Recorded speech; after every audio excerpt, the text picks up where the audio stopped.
kaedah perancang keluarga yang mana yang sesuai untuk ibu menyusu? Dekat pasaran ada pelbagai kaedah perancang, okey, antaranya adalah makan pills, injection depo, IUCD dan implanon.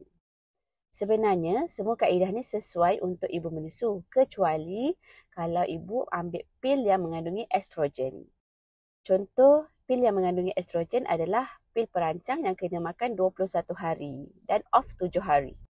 Sebab hormon estrogen ni dia akan mengganggu penyusuan ibu. Dia boleh mengurangkan production susu ibu.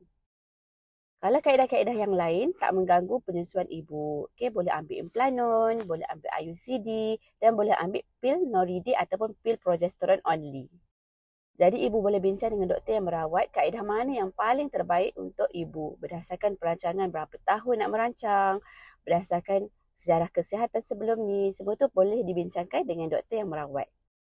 Jika ada sebarang kemusykilan tentang pencegah kehamilan, boleh datang ke klinik kami.